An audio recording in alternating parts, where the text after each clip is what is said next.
General Nerdery. So I usually try and make sure I watch the thing that we're going to be talking about like the night before or 2 nights before, depending on my schedule. But we were supposed to film this 2 weeks ago, record this 2 weeks ago, and then life happened and we missed, yada, yada, not important.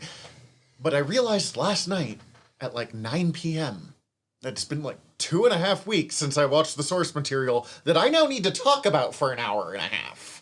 So, preemptive apologies to our listeners. Luckily, I've seen this several times at this point. But, I did my homework. yeah, one of us does. I did it 2 weeks ago. The amount of book reports that I just pretended I read the book because I thought that Cormac McCarthy was boring actually makes this still count. Anyways, welcome to General Nerdery, your podcast about liking things. We're your generals of nerdery. I'm Zach. I'm Tyler. And with us again is our old buddy Steven.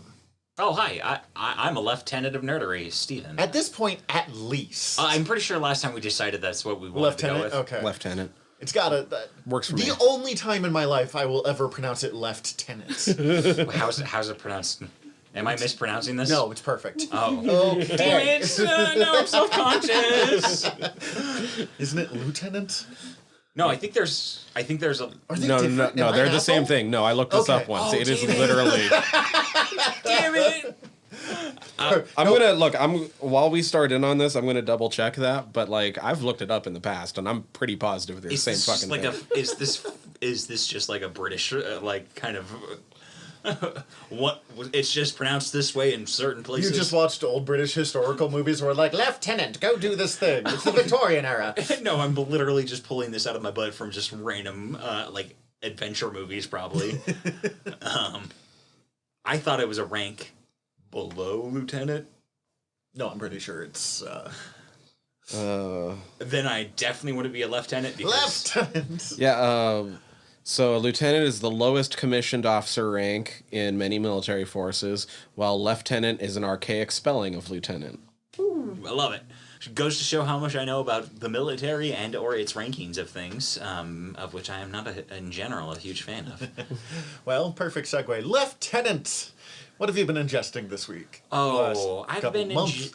I've been ingesting a bunch of horror movies. I watched Bride of Reanimator for the first time.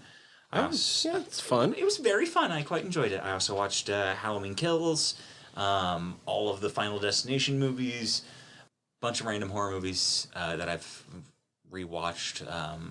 I also have been blasting through Legends of Tomorrow since they just added the more recent season to Netflix that I've been meaning to watch because it wasn't on there when I wanted it. Those bastards. Fish shake in anger. Also I've had an anxious week or so I've been re-listening to the Steven Universe soundtrack on repeat. Hell yeah. It's my comfort album / music. I'm not even gonna try to remember everything that I've been I've ingesting. I got COVID. That was the reason we didn't record last time. So I was stuck at home not being able to do anything. I ingested everything. Like I went completely through a number of different shows again. I read a shit ton of comics. So lately, I will say I went and watched Dune this weekend. We will be doing an episode on this soon. Yes, so I won't go too much into it, but it was amazing. And even though I bought the Mass Effect Legendary Edition back when it came out, I always knew it was going to be somewhat on the back burner because there was other games that I wanted to play much more that I was still in the middle of, and then I knew would be coming out by the time I got done with those other games.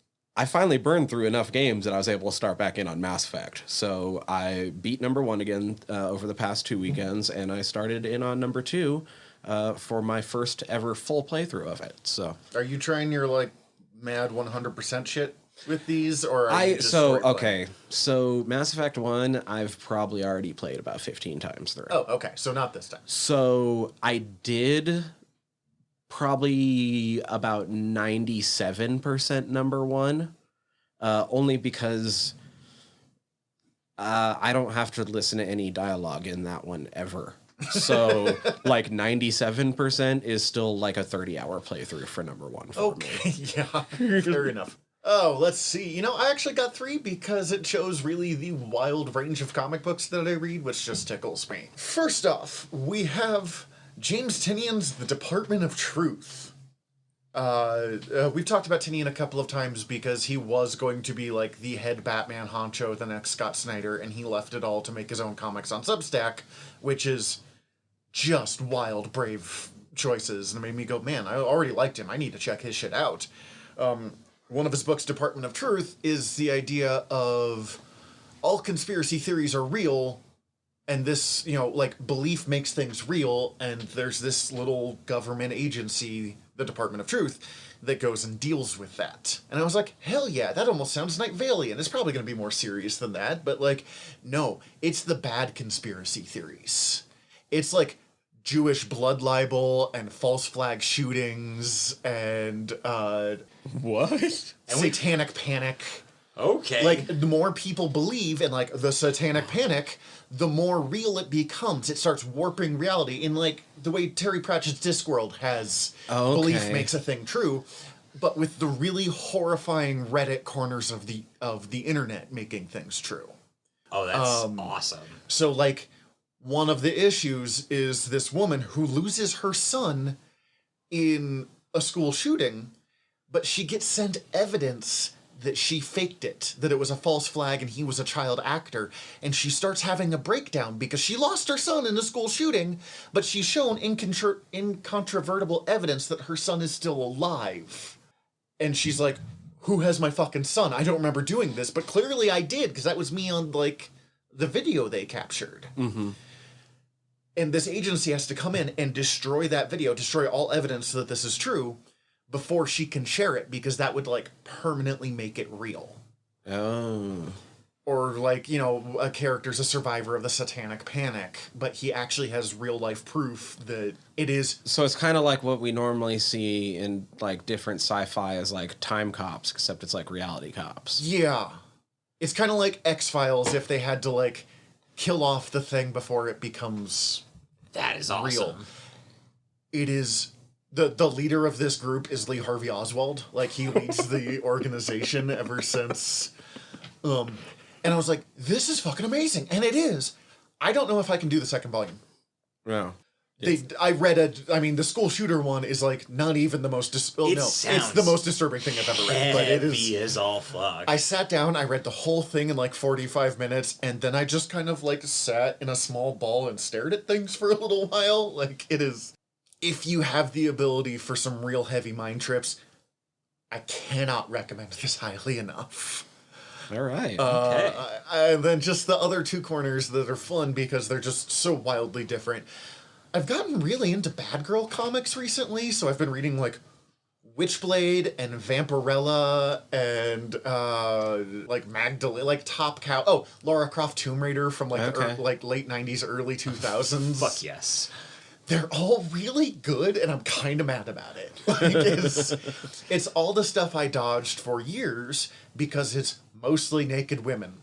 Mm-hmm. And I was like, oh, no, that's sexist. And it is. Early Witchblade is hella sexist. But when less sexist people got their hands on the character, wildly cool shit happens in that book. Did they do a show on the Witchblade? Yes, it was bad. Yeah. They had, it was like 2001, and they had no budget, so they could not do any of the cool Witchblade stuff, and for obvious reasons, she wasn't dressed in nothing but the Witchblade. They also did an anime that I think is pretty good, if I remember correctly. It's supposed to be pretty out there. It has almost nothing to do with It's just like Sarah Pazzini, it's from what I just the understand. concept of the Witchblade, but not even like really that exactly. It's just like we're gonna take that. Here's a poorly defined gauntlet thing that literally every artist draws differently, and it's all that like weird techno-organic looking stuff. And I was like, I wanted to do fan art, so I looked up different versions. Like, none of you know what this fucking looks like. No one knows what it looks like. It looks like what you think it looks like. And then to go my final route, which is just completely out of left field. Have either of you ever heard of the Marvel Mangaverse? Yes. I was expecting no's on that, but okay. I've read a little. The only one I haven't bought in the last month is the good one. And just because it's like impossible to find. Spider-Man Legend of the Spider-Clan. Which is the only one I've heard of, in It's all the honesty. only one worth reading. I've read it. I've read it in non-conventional forms. Marvel Mangaverse came out in around 2000, early 2000s, because I was in middle school or like freshman of high school. And it is American authors, mostly Ben Dunn, who is best known for Warrior Nun something. They made a sci-fi show off of it recently. Warrior Nun Ariella or something like that. I know what you're talking It's about. I Bad don't Girl remember the Comics name. about a nun with guns. Cool. Sort of. I like the concept. I don't know if it's actually good. I just like the concept. But they hired him to be like, all right, manga selling like fucking hotcakes in 2003. Do that, but with Marvel. So it's like the Avengers form of Ultron thing, and Spider-Man's a ninja, and Wolverine is missing a hand and has laser claws. And Do they fight Galactus? Because that'd be good. they do at one point. Captain Marvel, and it's the original Marvel, is a confused kid with white hair, like protagonist hair, that gets transported and gets magical powers. Fuck, this all sounds way Stephen up my Strange alley. is wearing sweet shades while doing stuff, and Tigra is his assistant as a cat girl. Okay. It's, Gotta have a cat girl if it's anime. yeah, it's bad, but it's also just stupid enough to be, like, fun. It's like some of the worst what ifs, and I haven't seen the show yet, but like just the comic instead, where they really just let someone get super high and then like play bingo and have to write an episode about it. That's pretty much what Marvel Mangaverse is. Like, That's great. I love that. Like that exists is just some real. and then Spider-Man Legend of the Spider-Clan of them is actually really fucking good. Scotty Young, who worked on Deadpool, he does all the like Marvel baby covers that they do like alternate versions of with every news thing. He does a really popular comic called I Hate Fairyland. He's an artist that I hear a lot, but if you don't know comics, you've never fucking heard of him, which is fine. He's just fucking great. They let him do it. That's like how he entered the comic scene, and it's awesome. It's trashy because it's, you know, an American making ninja comic books, but it's cool. I have to mention one other thing just because I don't even need to get too deep into it, but I did lose way too many hours of my life to not bring it up. I like spent almost 2 days straight just fucking around with the AI art generators. Oh yeah, I can see that. You guys fucked around with AI art I have generators? not. It's Like- fucking weird. Just a little bit, but not enough to really get into it, enough to really be interested. I legitimately ended up making a couple things that You're like this I is don't really have. good. If I had less, or if I had more room on my walls, I would probably buy some of the prints that I actually That's ended pretty up great. coming up with. Like, but it was a lot of fun just to be like some of the shit I sat there and I like inputted things like trying to actually make it sound good, and then other things I was just like, oh man, I have the Lynch Dune on right now. So what happens if I type in Arrakis, Dune, Desert Planet? Oh look, that looks cool. You have to whisper it all though. Yeah. Arrakis, Dune, Desert Planets. Or like, what is it? The bless the maker, bless the coming and going of him. All sorts of stuff. Yeah, I definitely put all that in too, and it was just like, oh look, it's actually kind of wormy. Oh, the Dune episodes that we do are going to be awful. But before that, we have a little bit of news that's not quite the news-tastic for.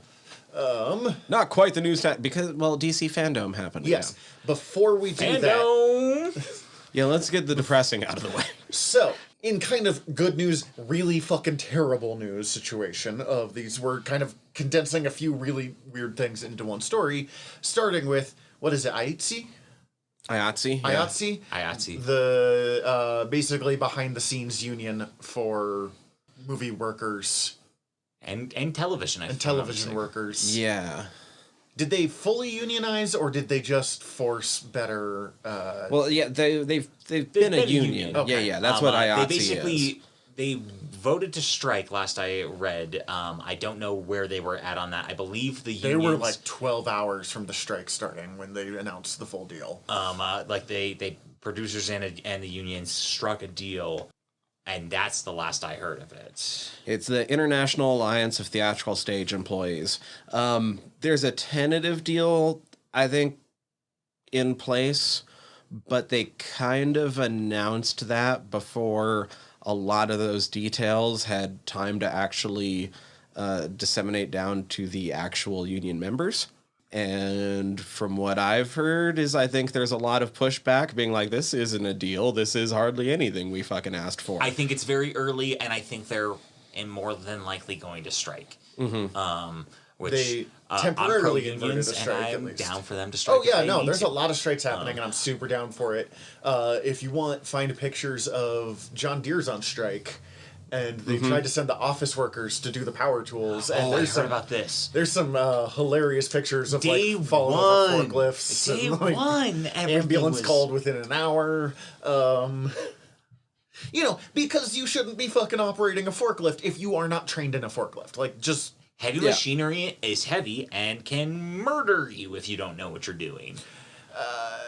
But the kind of dark stuff that we were going to tie in this in is a deal really needs to happen because there's been several behind the scenes awful things coming out. Alec Baldwin fucking killed somebody.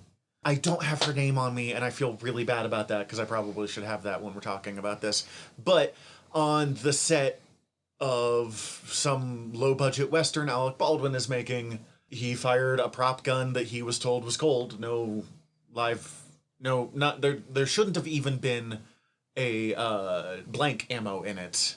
Yeah, there should be no rounds whatsoever. And he was told it was cold, and he was rehearsing with it, and there was something in it, and someone died. Are you And looking another up her name? person- Yeah, I'm Thank trying you. to do that real Another quick. person injured. Yeah. It is fucking tragic. The union people had been this, this is really unsafe, and they fired the union people and brought on scabs, and this happened within 12 hours.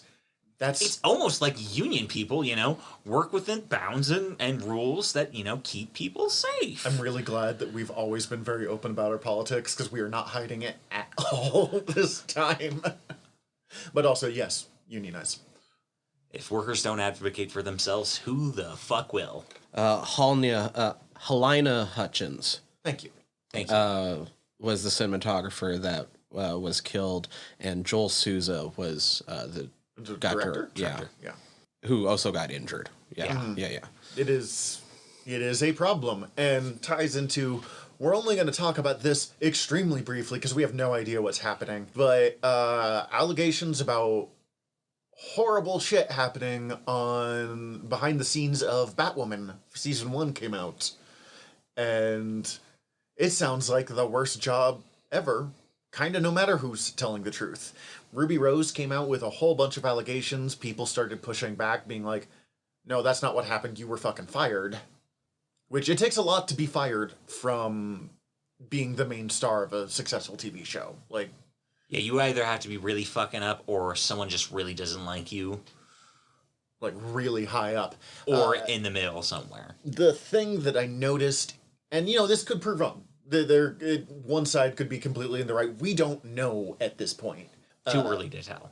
But it kind of sounds, to me, I noticed almost nothing they said was mutually exclusive. And so it kind of sounds like every single aspect of behind the scenes on that show was fucking awful. Yeah, I was trying to see if there was anything more updated than what I had last seen, real quick, and I don't know. It seems like there's truth in like everybody's fucking statements here, and it just sounds terrible. Yeah, no, it's just awful. Bad time. It just sounds like a bad time. A lot of people were doing stuff they shouldn't be doing. But yeah, also, fucking go IATSE strike. Yeah. Like, I don't have any skin in the game other than like a rising tide, lifts all ships, and we just need fucking workers to be treated better in general. So On that note, and on the Alec Baldwin note, I noticed the guy running The Boys has announced that they will not do even blanks in their guns on the show anymore. Kripke? Is that his name? I think so, yes. And I don't know, I didn't get a chance to really read that article, so I don't know what the plan is. Probably just some special effects. Well, for the But- most part, a lot of times it's generally done in post. Yeah. Through visual effects, and they can add the muzzle flare and audio in post. So just It's generally only used on sets for like cost effectiveness at this point anymore. Of just like they're generally wanting to not have to do all of that when visual effects. It's sometimes just cheaper for larger scenes. and I'm a fan of visual effects, but this is a visual effect that is getting people killed. Yeah. So I'm pretty down with it. I still don't know how this happens post fucking Brandon Lee and the Crow. Yeah, Brandon Lee's sister was asking that very loudly on Twitter afterwards. Yeah. It's a terrible tragedy which should never have happened, and so much went wrong for it to have happened. It's something that still hasn't ended up seeing the light of day. I'm not involved with the process. I don't know if it will. I hope it does. Like, I have been on a little mini set that used fucking firearms and shit. Like, it shouldn't be that hard. Like, this is truly a tragedy because, like, we had fucking blanks and, like, oh, it's easy to have people double check this shit for you. Yeah, it's not. It's very easy to have people to fucking double check this shit for you. So many things went wrong that this happened, and it shouldn't have happened. It's a real fucking bummer. Fandom.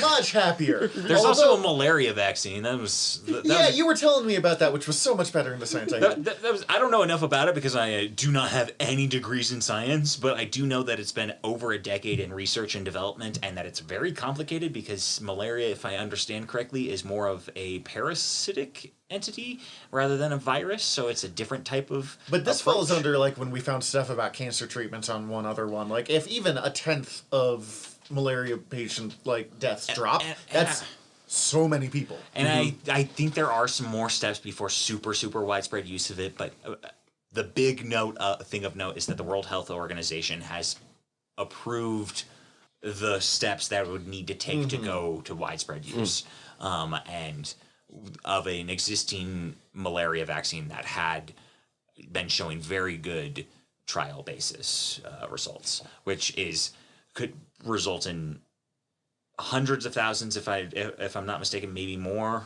of saved lives, which is huge. Yeah, super cool. Huge. Rad news. In my opinion, very good news. Go science. Okay, so, fandom. DC no. We watched some shit. Yes, we have, 5 things here? Because we have the Batman, the Flash. How much do we want to get, like, do we want to talk about the video game ones? Yeah, let's bash those out. Let's do those first and we'll get into You the mentioned movie. it before we started recording. You were here for last year's fandom as well. Oh yeah, I'm going where to be we here for talked about every those. fandom until I die. Because apparently fandom is a thing now. Yeah. I'm okay with that. Yeah, It's kind of bring it neat on. to have all that sort of drop, especially now that they're doing shit that we shat on fucking Wonder Woman 84 for like an entire episode, but I enjoyed watching the movie. That's why we shot on. We were so confused, coming and being like, "This was fun." That was a terrible movie. I didn't enjoy it. That's fair. I don't think I want to come back to it. If you listen to our episode, you'll understand we do not fault anyone who dislikes that movie. It's bad. It mostly just confused me and confounded me a lot. That's what I remember most of the time. It's just like, why? I just found No, the that's actor fair. super charming for the most part. I mean, yeah. I But get that. of the upcoming Yeah. stuff, let's bash out the video games first. So we saw Gotham Knights, which is from WB Montreal Games, which did the Arkham City, Arkham Origins. Arkham Origins. This is the one Yes. that you didn't like. The one that is not in my bag, maybe. This is the game that I'm more interested in, but I also don't know enough about companies to really be like, oh, well, I don't trust them. Like, I'm more interested in it now than I was from the first trailer. Yeah, the first trailer I'm we saw still last not- year was... I'm still not sure where it's at on my interest. Like, ooh, I'm so down to see fucking Court of Owls, though. Like, Based on my previous experience with Arkham City Origins, I will wait for reviews on this. But I will say it story-wise sounds much more interesting to me than the other game we saw, which was the Suicide it has the Squad. potential to be better. The Suicide Squad looks like a much safer bet. Yeah, I agree. I'm interested in essentially like an Arkham City game sans the bat. Mm-hmm. It's from what little I know, it's basically set in Batman's dead. Shit's hitting the fan. Bat Family has to take over, and you get to play as the Bat Family. Any time that there's a story where Batman's unavailable, so the rest of the family gets together and teams up, is a good story. I'm very interested in it. There's a lot that I'm very interested in. I'm really curious how to see how the rest of the family plays against the court without Batman being around. Yeah, that'll be really interesting too. The court is kind of a case of diminishing returns. Like, the more often the court appears, the less intimidating they are.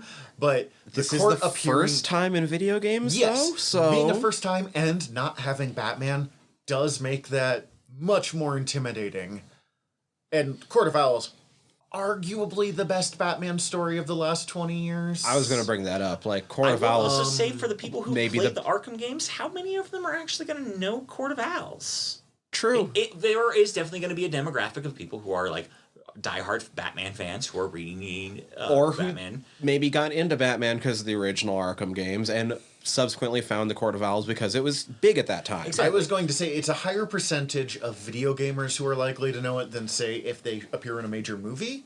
They did appear in Gotham, but only like 10 people watched Gotham, and they mostly just talked about the Penguin in it. Robin Taylor-Joy fucking killed it. I did not like Yes. Gotham, but he was good. I understand. Yeah.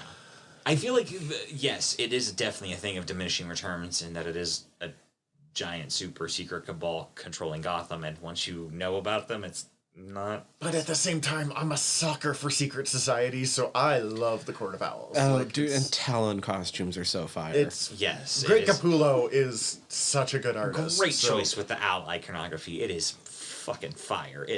I love it. I'll be all over looking at that game if nothing else. Just like, ooh, look Do at you Yeah, know if it's I'm- Tim Drake or Damian Wayne for the I'm Robin? interested- I cannot. It looks like Tim, but Damian's more popular. I want to say I remember they showed off a Robin and like a Red Robin last time and Red Hood, and this is me half remembering whatever they Something we showed watched a year ago. a year yeah. ago. So I feel like we might be getting like the whole Bat family. Let me see if I can just look this up real quick. On a side note, I think it might have been my recommendation last time, but if you have Webtoon on your phone, which is a bunch of free comics, so do it. They do Batman Wayne Family Adventures or something like that, and it is the first DC comic on Webtoon. And it's basically just like the Bat family all living in the same house and learning how to deal with each other. And it's fucking adorable. It's Tim. It's Tim? Hell yeah! Sweet. It's Dick, Barbara, Tim, and Jason.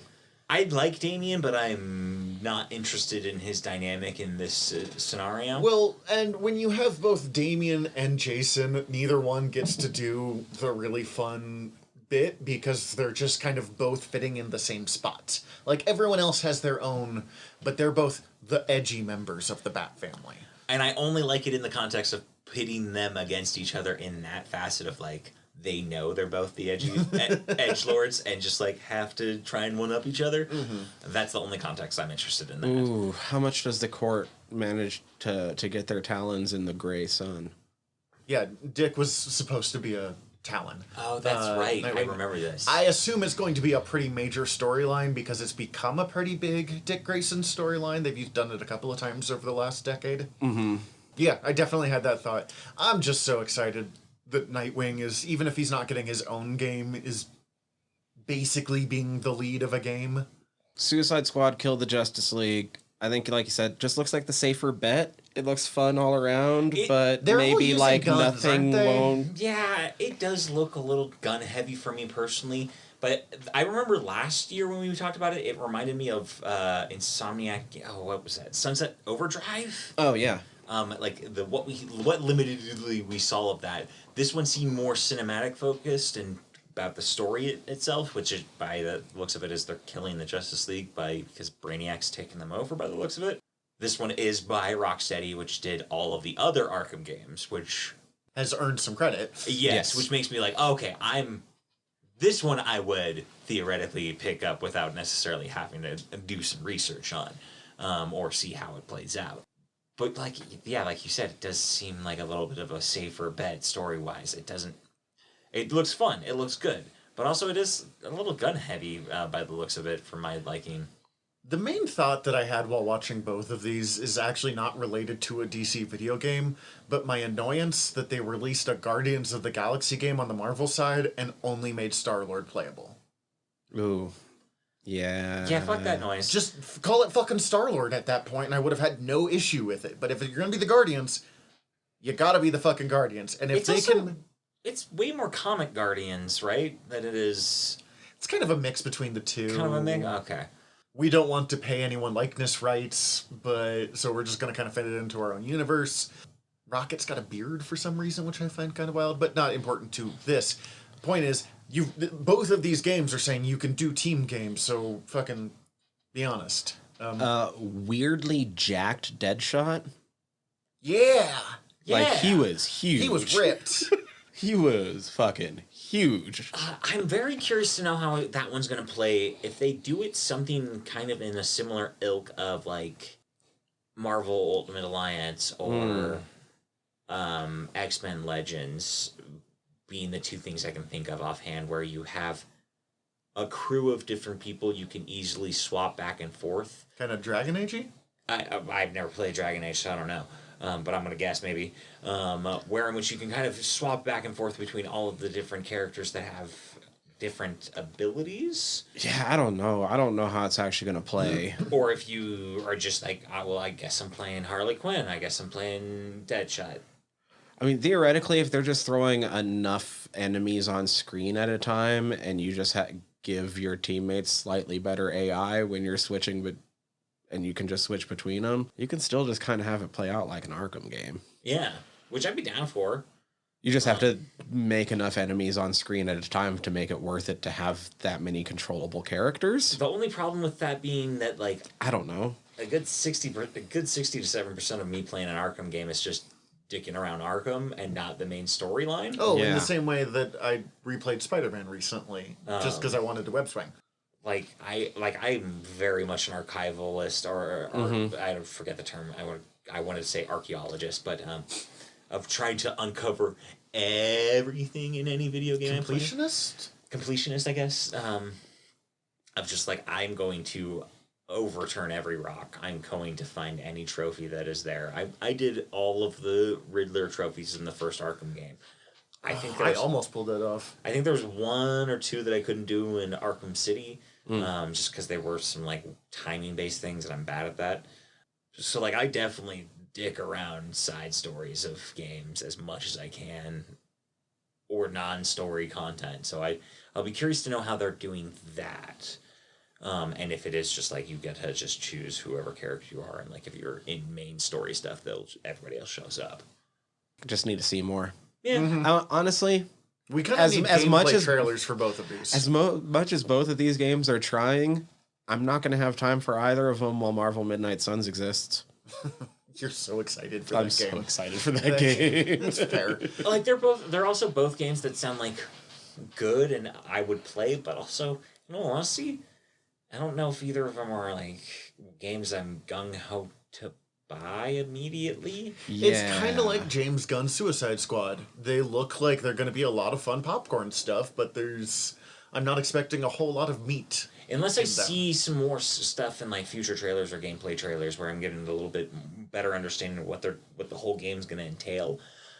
In all honesty, I don't see myself shelling out the $60+ to get a brand new game.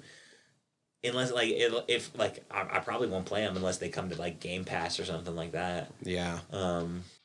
Which I doubt either of those would, because they're both probably WB published games, and I don't think they do stuff like that. Yeah, I think you're right. And then movies from least seen to most would be Black Adam to start. Dwayne The Rock Johnson is so fucking proud of his line, "The hierarchy of the DC universe is about to change." Yeah, I mean, let him be He proud. said it 3 times in that trailer. He's been Black Adam for 13 years without a fucking movie to show The for movie's it. not out So yet. he's very excited about that hierarchy to finally change. I just, He needs you to know that hierarchy's going to finally change. well, and the problem is I just also don't buy it. Superman beats Black Adam. He But does. But the hierarchy's going to change.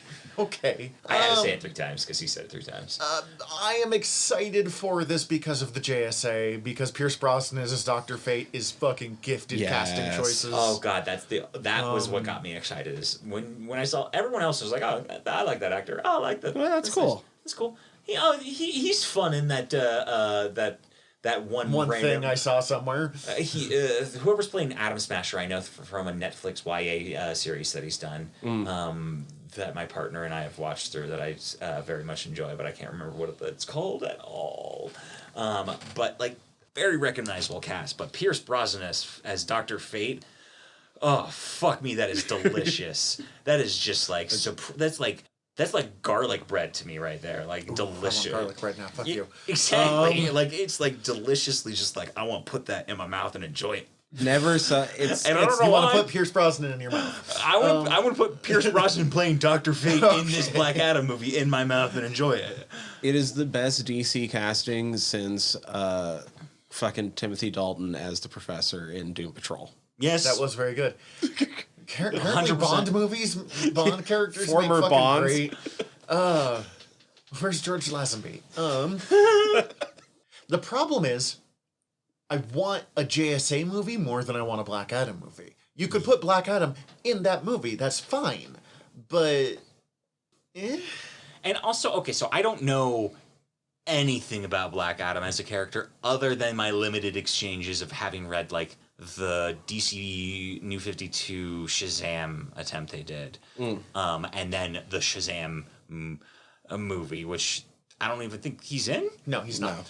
But like I contextually know that he's supposed to be sometimes Shazam's villain. So like this is a weird thing to me in that it feels like they're trying to make a villain movie that I can only assume they're gonna heel turn. So, Because Dwayne The Rock Johnson's not going to play a villain for that long? 30-second history of Black Adam. Black Adam was originally, I mean, he's basically evil Captain Marvel, evil Shazam. He originally appeared way back in the golden age of comics, but he was not a major character. He became bigger in the 90s comics, where they wanted to bring in a real Captain Marvel villain, because you could only do so much with Mr. Mind, and they didn't want to do Dr. Savannah, because Lex Luthor already fucking exists. So, they started bringing in Black Adam more often. Jeff Johns, who was writing Justice Society, was a fan of Black Adam, so he brings him on originally as a Justice Society villain. And there's kind of, in the 90s, they introduced there's an honorable side to him. Right. Which was super popular. Originally brings him on as a villain, and then they have a later story where, feeling like he owes a debt to the Justice Society, he helps them with a mission, and then kind of joins whether they like it or not. Him being like, I'm here, I'm gonna join, and they're like, well, you're one of the most powerful people in the Marvel Universe. We can't just, let you loose, so Sure. I guess... I guess this way we know where you're at. Yeah, exactly. You're not in charge, but... okay. But, okay. And that's where I want it to be.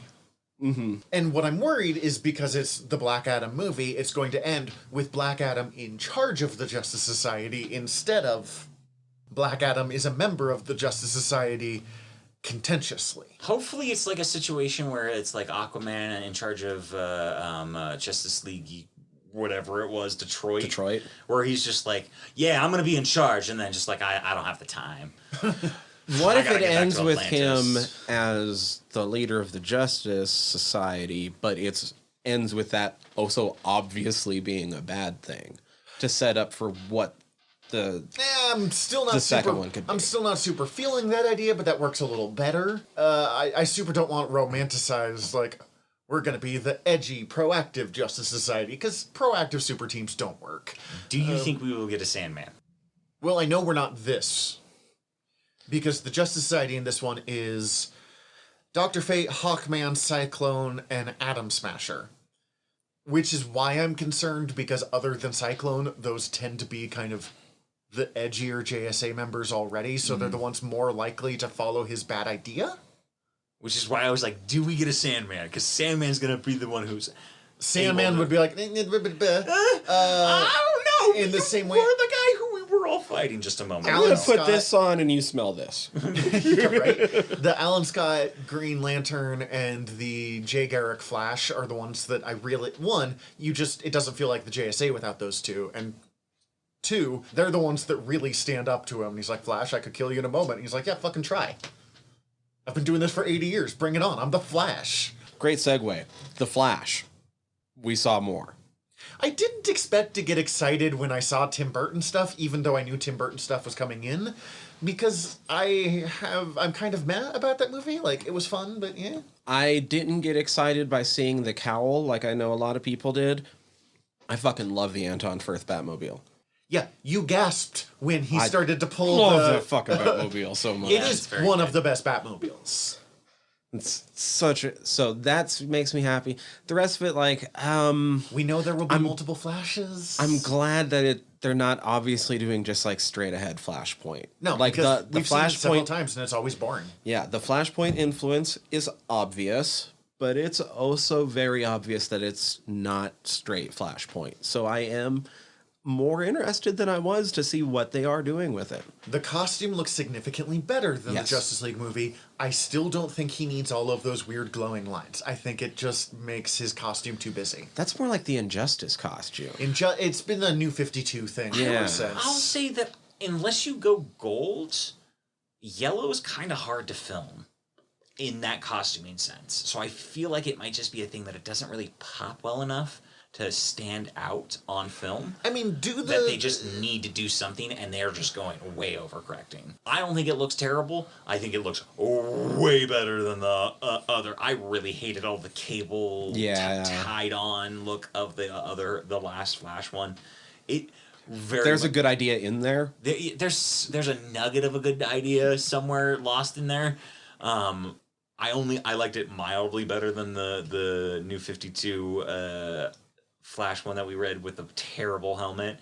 Earth 2. Earth 2. The Earth 2 Flash. Go listen to Noob Island if you want to hear us yell about that. That one is only mildly better, in my opinion, than this one, but I like this new look. I think it looks good. I think it looks fine. That's my own, and that's just a pet peeve about me. And the Flash costume is so good because it's so simple. Although also, we the do Flash get- TV series costume looks fucking They've fire. gotten Just pretty solid at this point. fucking take some notes. We did get a shot. Like you said, there's at least 2 Flashes show up in it because we see 2. And you said there was a Batgirl in that too? The girl in that scene is, I can't remember her name, but she's the one that was cast for the Batgirl movie. She's in the Heights. Yeah. Oh, cool. I actually really liked her in the Heights. It's the only place I've seen her, so it's hard to judge on that. But like, Wait, who's she in the Heights? Nina, the girl coming back from college. Oh shit, that's awesome! I'm very excited about this now. And that Flash that was behind, it was hard to tell from that quick little clip, but people have matched it up. There's been other just like still images shown from the movie, and that suit that he's wearing is actually a bat suit that's been spray painted to look like We the did Flash. see him spray painting Yeah. some stuff. Okay, that's kind of cool. So I This feel would be like a that good might one to be, fit that Barry might be in. the main TV Barry. Flash, and then the other one we see is probably that timeline's Flash is what I'm gonna guess. The one who has to he probably fucked up and lost his suit, and now he's got to build a new one. So he's just like, oh, I'm just gonna steal Batman's suit and spray paint it red. I mean, that's what Miles did in fucking Into the Spider-Verse. Yeah, and it worked there, which is why Oh, the so producers good. decided to do this here. And then with seeing the Keaton bat cowl and knowing that he's in it, And cannot turn his head. yeah. The rumor, I think, has been that Batgirl is basically going to be Batman Beyond with Keaton as the old Bruce. I love it. I am more into that than the fucking internet meme that's been like, we need straight up Batman Beyond, but with Keaton. Because Batman Beyond is the perfect cartoon, and I don't want a live action version to be not as good. It doesn't. I don't think it's gonna translate unless you just take the concept of future Batman. Mm-hmm. Just take future Batman and then roll with that. Well, and the style was so unique is It's part of the thing. so very 2000s proto future Exactly. that it doesn't necessarily. I don't think it would hang today with. And it holds up as a cartoon, but I think, I agree with you I don't- completely. yeah. But taking that same idea of Bruce Wayne no longer can do this, send someone out on the way, and doing it with Batgirl is actually really interesting. to Hell me. yes, that is more. It's so much more interesting than Joss Whedon's going to make this movie, which was the original plan. Now, this is before we found out Joss Whedon sucked. When we only had the rumors that Joss Whedon sucked. Oh, okay. Avengers had come out, but I don't think Avengers 2 had come out yet, so he hadn't quite torched his career yet. Gotcha. And they're like, he'll do Buffy. And then we're like, wait, Buffy doesn't hold up as well in the modern day. Yeah, there's some problematic shit in Buffy. And then, of course, we got the first official full trailer for The Batman. Even though I think it's just as long as the sneak peek that we got for Fandom last year. Yeah. I think you basically We get more of it. We do get, yeah, it's a better feel. I feel like you don't see anything like different scene. I don't know like nothing's really new scene wise. You just get like the other end of scenes, if that makes sense. We get some action shots that we didn't have before, and we see what the villains look like. Oh, okay, that is right. Because we see a little bit of Riddler. Also, like 40 cops coming in, pulling guns on an unarmed man lands a little differently in 2021 than it would have like 5 years ago. I just had that thought while watching. Steven, I do like how you pointed out that even in that shot, though, we still don't really see enough to be 100% sure that it's Paul Dano. Yeah, like I don't know if we've ever actually seen Paul Dano in any of these. Well, and what little we have seen of Riddler released images, he's very masked up, so that'll be... Which a terrifying mask. What little we've seen of it, It's no, just thank you. super weird, yeah. It's like he duct taped a plastic bag to his face, which sounds terrifying and uncomfortable, and I don't like that. The thing I will say is we were real unsure about what Colin Farrell will do as the Penguin, and I'm on board after seeing him there. He looks fantastic. This was like the third time I watched this trailer. You literally talked to Tyler about that, and like I didn't even The click register moment. it. And then I was like, so wait, who's playing Penguin? And then you said the exact same thing of like Colin Farrell. And I was like, wait, Alexander? Bullseye? the He guy doesn't from miss. Bruges? What? I'm trying to think of what he was in a Pocahontas movie. Like he John was, Smith. He yeah. plays John Smith in that Pocahontas movie. Fright Night remake? Which, ooh, by the way, just casual recommendation. Rewatch the Fright Night remake. It's good. It's good. An episode of Scrubs where his entire point is he's hot and Irish. Like, Colin Farrell. Colin Farrell. Yeah, he looks. Wait, wasn't that his role in The Simpsons as well? That was his role in everything. It's Colin Farrell. But not this one. Like, he looks... Like Oswald Cobblepot? Yes, in a way that is not Danny DeVito as Oswald Cobblepot, because that was the danger. We were worried that because you can't do Danny DeVito, you have to do something different. And I was worried they were going to try to do Sexy Penguin, which I'm not down for. But, Is he wouldn't much mind shorter than I think he is? or he's just a Ooh. weirdly tall... I don't... Or he's pulling There's some of those action actors that turn out that they're like 5'5", but they're very like chiseled chins. Which, so like, just, okay, like, just hide for it. the viewer, just for the listeners' edification, I am 6'4", so I am right up there with the tall people. I very rarely ever see someone taller than me, and when I do, it terrifies me. I'm he like is a shade 5'10". under- Okay, so I've got 3 inches on him. You have 6 inches on Which him. is a lot, in all honesty. Like 2 inches is a lot whenever you meet. Because there's. I need to introduce you to my cousin that's 6'8" sometime. Do you see we have a bakery delivery person at our work that is like 3 inches. Yeah, he's taller a than- giant. and he terrifies me.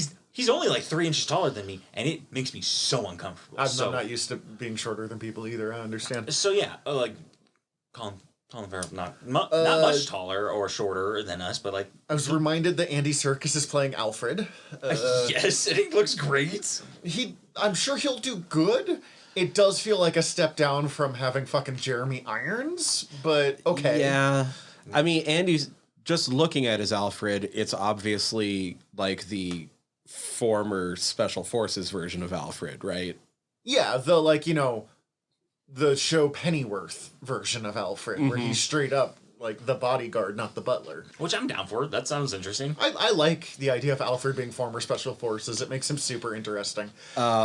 Arbats looks kind of unhinged. He is going to town and being very brutal. Which I'm not super interested in, but the movie looks over the top It's enough that I'm also- willing to buy. Like, I'm Like willing it's to a go year with it. 2 movie. I'm okay with that for like young Bats as he's learning his place.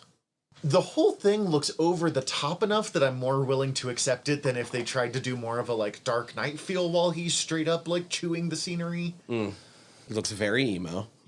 Well, yeah, but I mean that's because it's. I've said our it before. past. I don't like super brutal Batman. I like Detective Batman. I very much agree with you. But that's a me thing. So I like. This is also an extremely long movie, so we've seen like 0.5% worth of it. Exactly. I am very excited to have a Batmobile that's not a tank again.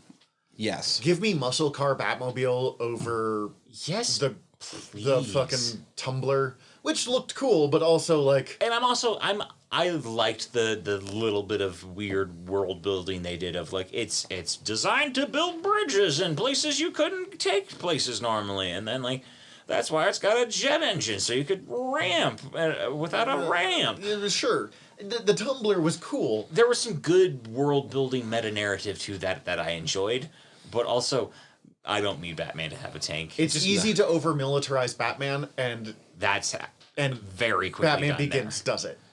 Yes. Oddly, Tim Burton Batman with the bat plane that has fucking machine guns did not bother me, but the Tumbler does. So Because it's get so to examine my own fucking personal weirdly biases. not military. Yeah, it's true. It did look like a cartoon. It has wicked more hot rod culture energy to it than it does military culture energy. How about Zoe Kravitz as Catwoman? I'm down. Yeah, favorite casting since Eartha Kitt, which I realized that we discussed this when we watched the trailer. I very much apparently like a black Catwoman. I didn't get why realize they're it, not but- making that but I like change it. in the comics, like just because it'd be too hard to explain. But part of me just wants them to change that and never talk about it, never worry about it. Just nope, Catwoman's black. Yeah, I'm fine with this. This would be okay with me. Because I'd like it.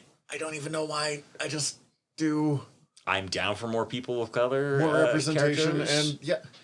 And Eartha Kitt fucking killed it, and Zoe Kravitz looks like she's gonna fucking kill it. And it feels like someone's just like they have the same energy, and someone realized this, and whoever casted this and was able to get this to go, I'm just like, good job, you did a good job. I like this. Now we've only seen about 4 seconds of her, but those 4 seconds gave us more character than Catwoman had in the entirety of Dark Knight Rises.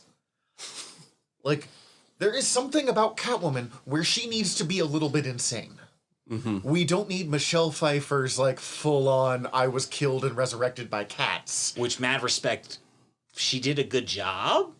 It's a little too far, but I she don't did like Batman Returns, but every actor fucking kills it. she in that kills movie. it. Also, super fucking hats off because she did the fucking whipping the fucking mannequin head scene. That was entirely why I thought of this, is because she did that in one fucking take, and it is I've seen behind the scenes videos Yes, of this, and it it's is just so like, cool. It's like, damn, man, Michelle Pfeiffer, fuck yeah, you can whip some ass. But I mean, like, that's kind of the point. Like, Catwoman is this wild cat burglar that hangs out with a fucking whip and makes out with Batman on the rooftops.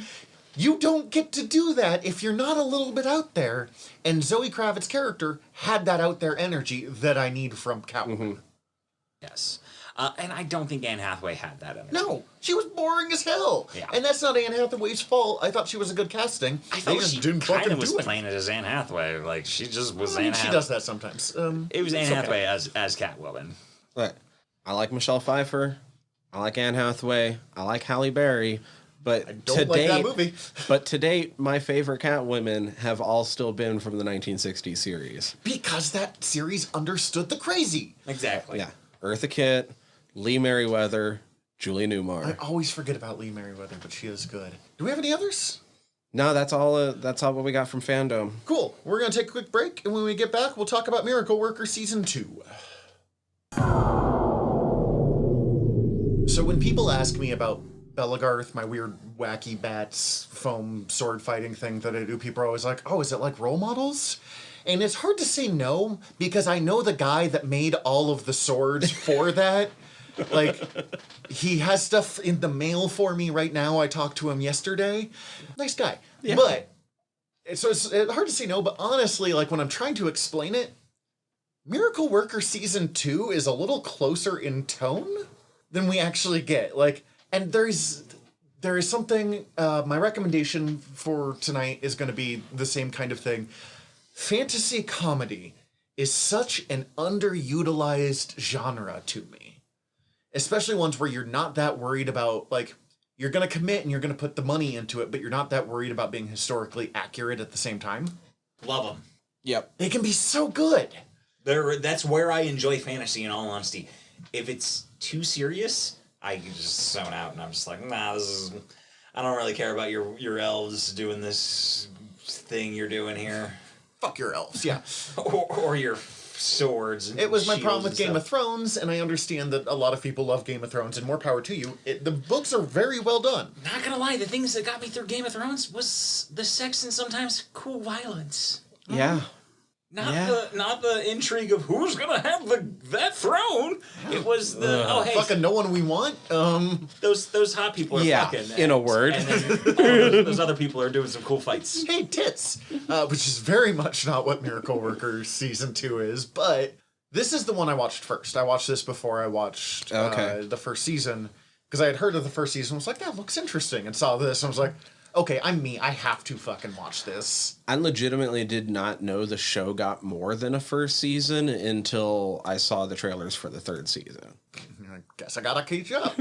I didn't know it was all one show. I thought Daniel Radcliffe was just on a tear for TBS. I was like, oh, that first show he did must have failed, so I guess they're doing a new one. Must have had some kind of contract. I don't which have they did. cable, so I was seeing this all Yeah, secondhand through random advertisements. Facebook has learned that I like these advertisements, Okay. so anytime the time comes up. But I'm not gonna say thanks Facebook because it's fucking Facebook, but also they weren't wrong.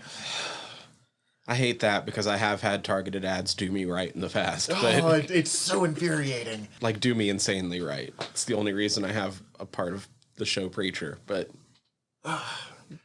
All right, Miracle Workers Season 2, subtitle The Dark Ages, dun, dun, dun, dun. which treats the Dark Ages about as seriously as the first season treated Heaven. The basic premise of this is Daniel Radcliffe is back playing Lord Chaunsley. Not Lord Chaunsley. Nope, Chauncey. Is it Prince Chauncey? Okay. Prince Chauncey. Yeah, you're right. Prince Chauncey. Chauncey. The Not Chauncey. Chauncey. the idiot son of the Tick, honestly, because that guy played the Tick, and that's how Is I that think Peter of it. Serafinowicz? That Yeah. is Peter Serafinowicz. But, God. of Peter Serafinowicz playing the greatest, like, evil Dark Lords. I need to watch King. Shaun of the Dead now. Yes. Or rewatch The Tick. Tick. All of the Absolutely above. Tick. But, he's super shitty Dark Lord. He has idiot son that's obsessed with ducks. And the other side is Steve Buscemi and his family, the shit shovelers, the, like, lowest ranked people in town. And mayhem ensues! A lot of returning cast to get them out of the way. I'll rename everybody. Mention Daniel Radcliffe as Chauncey. Steve Buscemi as Eddie Shit Shoveler. His middle name? Guys remember? Shit shovel? Eddie Murphy Shit Shoveler. Yeah, that made me sigh, and then I blocked it out.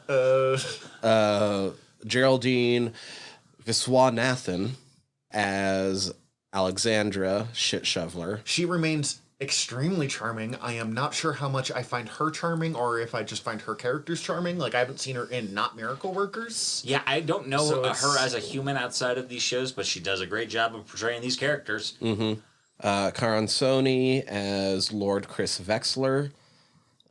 John Bass as Mikey Shit Shoveler. And Lolly Adefope as Maggie. The guy who plays Lord Vexler, I can't remember his name. Karan Soni? Karan Soni. Is that the cab driver from Deadpool and Deadpool 2? Yes. Okay. Really? Okay, awesome. That's Stupinder. Yes, How do I know that? that's Depender. Okay, so that's, I I never even think, saw Deadpool 2. the only thing I know him from, other than this. He's probably in something else I've seen, but like those are the things I know. Yeah, he was in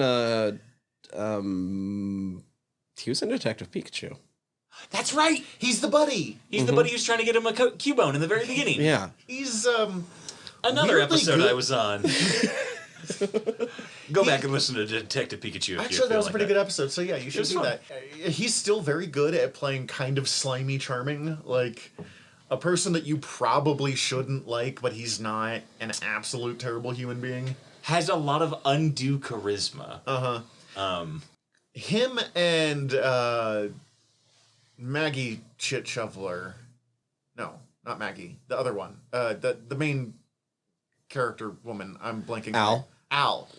Him and Al in a lot of ways, are playing the same person that they were playing last season, but I agree. in a different world or story.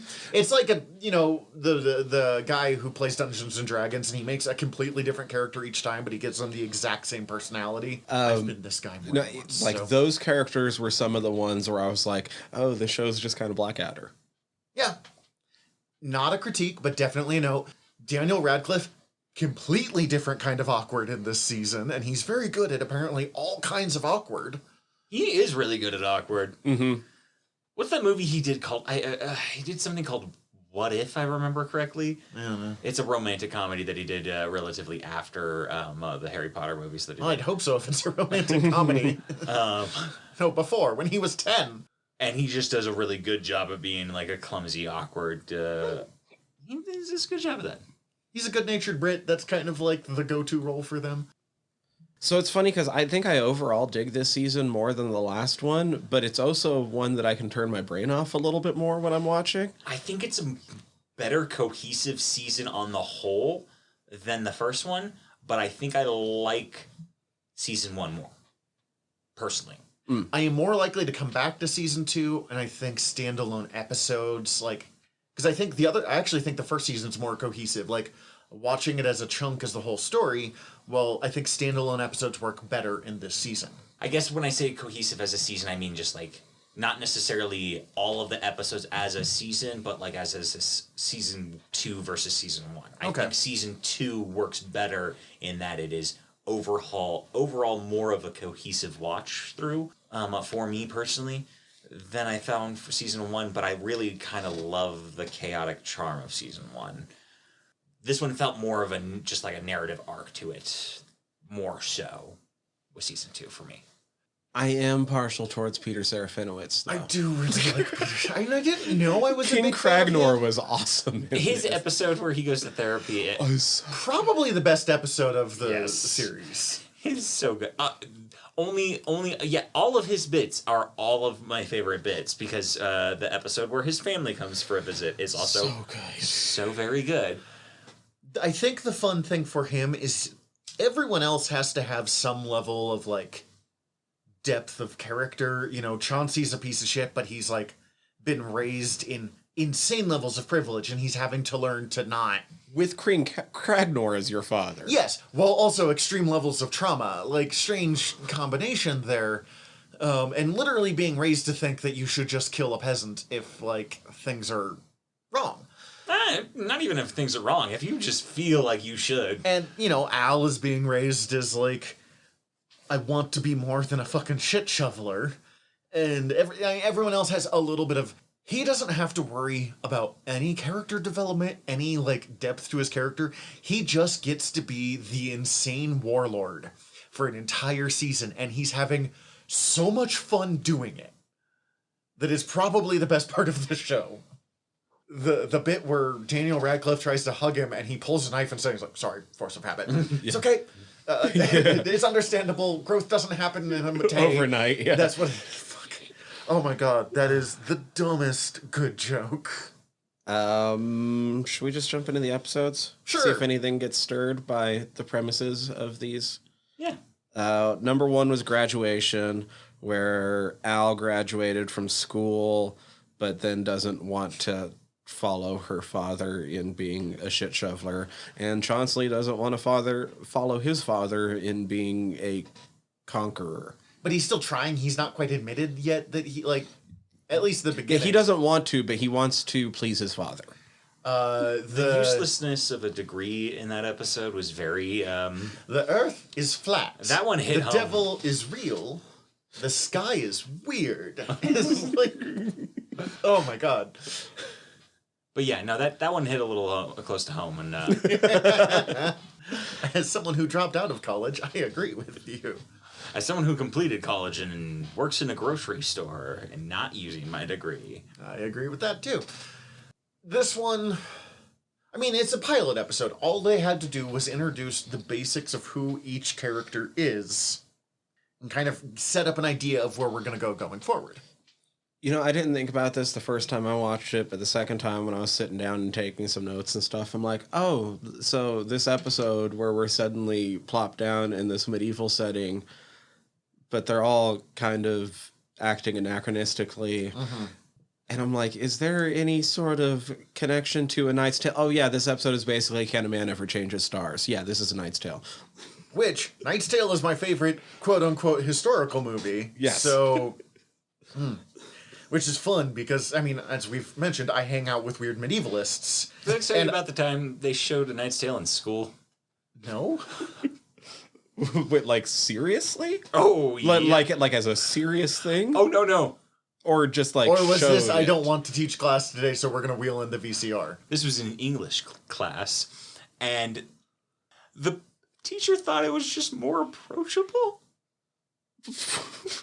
More approachable than what? Like Canterbury Tales? Apparently! Then the author that they put in there, played by The Vision, because I'm blanking his name, doesn't matter. Doesn't matter. Oh, but yeah. Knight's Tale is so... I showed it to Cece a year or two ago, and I was like, okay, so going in, know that this is a goofy-ass movie. I can't even remember what they were trying to teach us through it, but like they knew it wasn't historically accurate and told us this, but they were like, But if you like this, you might have interest in... but it's a really good approach to it, or I can't even remember, but they tried to I have play used it off. Knight's Tale to recruit people to Bellegarth, so it fucking works. It's just that depending on what you're aiming for. It's a fun movie. The fun thing with stuff like Knight's Tale or Miracle Worker Season 2 is, as I mentioned, I hang out with weird medievalists, so I have friends that literally will get mad at historical movies if the stitching is wrong on the costuming. And this is my favorite kind of stuff, so we watch these movies and get 100% different responses.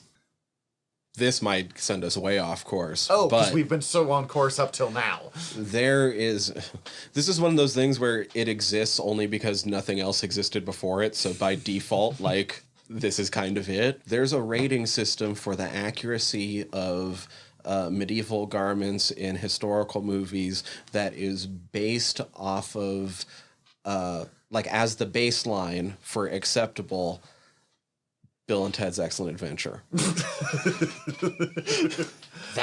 It's got surprisingly good, doesn't it? Yes, it does. That was the thing. I can't remember the name of the gal that started this. There is like an entire Twitter account, and like it's kind of funny. But she was having to do notes for something. I think I don't remember the exact story, but just sort of had it on in the background while like doing some notes related to medieval dress, and started looking up and being like, these costumes are a lot more accurate than they really need to be for this movie. Also, super side note, I just watched the third Bill and Ted for the first time. Really good, right? It's really fucking charming. It is delightful. I love this kind of Keanu Reeves comeback tour we've been having the last, like, 5 Oh, I years. can't wait for The Matrix. Oh, it's gonna be great. Back to Episode Miracle 2, Workers. Help Wanted. But number 1 is just Can a Man Change His Stars? It sets up everybody. Yeah. We talked about everybody. It's good. It's charming. It's great. Episode 2 is Help Wanted. That's where Mikey finds Chauncey's duck, and then Chauncey scams him out of it. Before that, God, that realization one. that I had on episode 1, the headsman, we see him a couple of Oh, times. yeah. That's the dude from Beard After Hours in Ted Lasso season 2 that's Yes. like chasing him down and Yes. has the little razor scooter. I realized I have- that. You as haven't well. seen it. I'm sorry. I'm not going to go farther than that. I just got really excited when I watched that bit today. I fucking realized that as well, and I just about shat myself. It was awesome. What was I saying? Oh yeah, Help Wanted. So Mikey finds Chauncey's duck, and he scams him out of it, and that all goes down. And this is also the one where Alexandra is offered a job at the medical center. Oh, which whoever plays this doctor, I know him from other things, and he is always hilarious. to He's me. one of those people of, I don't know your name, but I know I've seen you before. Exactly. He's like definitely a comedic character actor who every time I see him and stuff, it was like, oh yes, very great. I was already pretty willing to ignore like any historical accuracy, but the moment they're like, we know literally nothing about medicine, I was like, all right, I gotta just shut off like all of my history brain for this. This episode has the line that makes this entire season worth it for me, and it's so sometimes the devil gets horny for the sun because they're both made of fire. And so he fucks the sun so hard that all the fire in it goes out. This is on TBS. This is on cable. Oh, this show's good. Oh, see, my favorite bit here is Mikey is the idiot brother of Al, and he finally gets a little friend, and like just the bit where they're trying to get the duck back from him, and he's just making the situation repeatedly worse for himself. Oh, yeah. Is God. one of my favorite bits of this. It's so good. And it just Daniel and oh, actually no, the bit where Daniel Radcliffe is feeling bad about it, but he doesn't know what feeling bad means, and then he just takes off his wig. You're like, oh my god, they're not even okay. I don't know. For whatever reason, that scene made me go, oh. Well, I mean, this is the episode that's the start of Chauncey trying to become a better person. Mm-hmm. Because Vexler is like, no, you did a real shit thing to that guy. That's think I was kind bad? of fucked up, dude. Like, All right, I'm gonna drink some opium and go to bed is a perfect delivered. Not line, only by the way. lying to him, but then like telling him he's gonna sit on this rock for many hours until it hatches, right, or something. Yes, and he will get a second version of that duck. Bucket. Bucket. Oh, thank you for remembering the name Bucket, because that's a great name for a duck. Thinking of birds, the intro of the chicken just running across like various fantasy things is one of my favorite intros I've seen on a TV show in a long time. It's Okay, just super well done. This jogged my memory of something, because one, the theme song is great, and two, holy fuck, the music supervisor for the show did not need to go so hard, because, But he did that for us. but like every fucking credit song is a goddamn fucking way up my alley fucking slam of a song. John Daly played Dr. Goodman. Thank you. Thank you very Wait, much. didn't he play Superman at one point? No. Different John Different Daly. John Thank you. Daly. Okay. I Um, was gonna say. Although he could play a pretty douchey Superman, that would be pretty good. Him torching the place, pretty solid. Just like this entire collapse of a healer, like cleric, kind of set up solid. a lot of that very much tracked for very good hyperbolic reads of medical history of that time.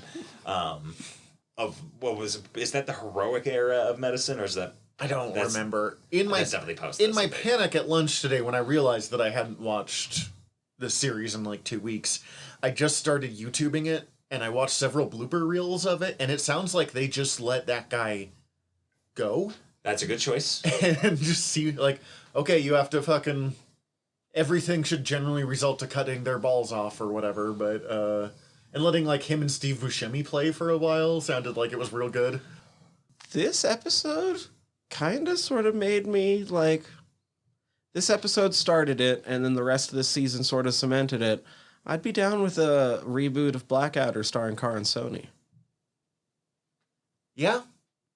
I need to watch Blackadder. It's hard because Blackadder is so Rowan Atkinson. So Rowan Atkinson, but I think oh god, the neckbeards would be so angry if we replaced Blackadder with a not white guy. Oh my god.